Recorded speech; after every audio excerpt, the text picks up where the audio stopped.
Mas segundo um relatório enviado pelo Gabinete de Segurança Institucional ao Congresso Nacional, o governo federal havia sido informado, sim, sobre eventuais ataques extremistas. E aí eu quero começar com você, Thaisa. Afinal, você acha que o governo sabia mesmo ou não sabia e deixou acontecer?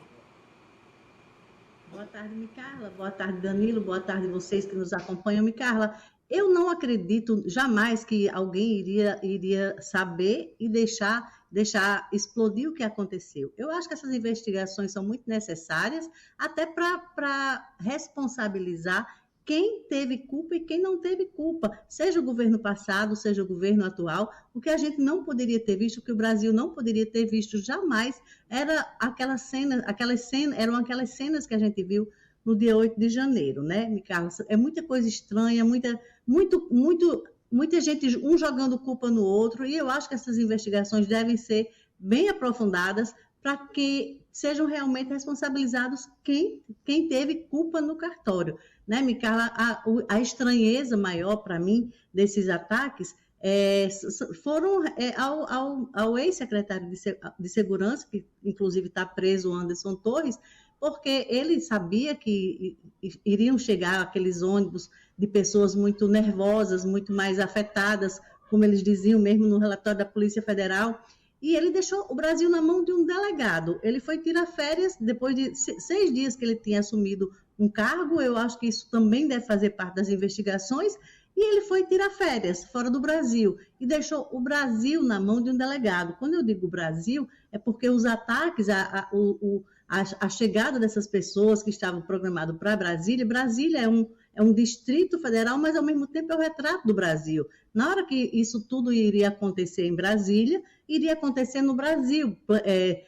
Palácio do Planalto, Congresso, STF, refletiu no Brasil, foi um ataque ao Brasil. Então, o secretário de Segurança Pública do Distrito Federal tirou férias 6 dias depois de ter assumido e deixou o Brasil nas mãos de um delegado. Então, isso tudo eu acho que tem que ser investigado, Micarla, seja para descobrir se alguém do governo anterior tinha culpa ou alguém do governo atual tinha culpa.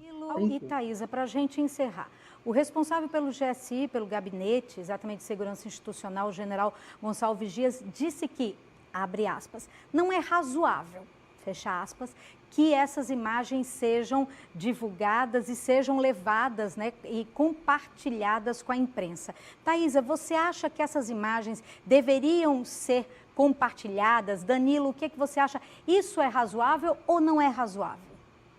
Eu acho que é necessário, Micarla. As imagens têm que ser mostradas da mesma forma que vêm sendo mostradas as imagens dessas pessoas que vêm sendo presas, desses ditos terroristas que vêm sendo presos. Da mesma forma, eu acho que todas as imagens devem ser mostradas. O senador Rogério Marinho está defendendo essa CPMI, a CPI mista, né, que é Senado e Câmara juntos. Ele acha que ele defende a CPMI por causa de atos estranhos como, por exemplo, o afastamento do governador, um afastamento intempestivo do governador do Distrito Federal. Muito me estranhou essa declaração do senador Rogério Marinho, chamando como ato estranho, quando já aconteceu aqui no Rio Grande do Norte, afastamento de prefeito Micarla de Souza, em que também sem pedidos, também sem passar pela Câmara, onde o senador Rogério Marinho não achou nada de estranho, muitíssimo pelo contrário. E como disse agora Danilo, uma CPMI,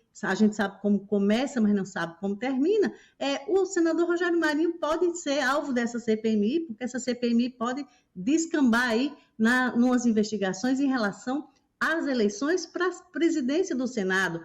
A gente viu uma reunião, foi pouco divulgada, dos petistas Flávio Dino, Rui Costa e Jacques Wagner, que quando eles descobriram, depois que o senador Rogério Marinho falou que poderia ganhar a eleição por causa do voto dos traidores, ele alertou ali que haveria traição, e aí foi se descobrir que essas traições seriam de alguns senadores que apoiariam o Rodrigo Pacheco, mas que porque estava ali com 400 milhões de reais empenhados da Codevasf para serem direcionados para municípios indicados por esses senadores, né, já estava empenhado desde o governo passado, e aí esses senadores se comprometeriam com o Rogério a votar sobre isso. Foi descoberto que o próprio presidente Lula iria bancar a eleição de Rogério Marinho. E aí esses senadores que seriam os traidores foram chamados aos carretéis, como eles chamam lá, mudou todo o quadro e a gente viu o resultado das eleições. Então, uma CPMI a gente sabe como começa, mas não sabe como termina.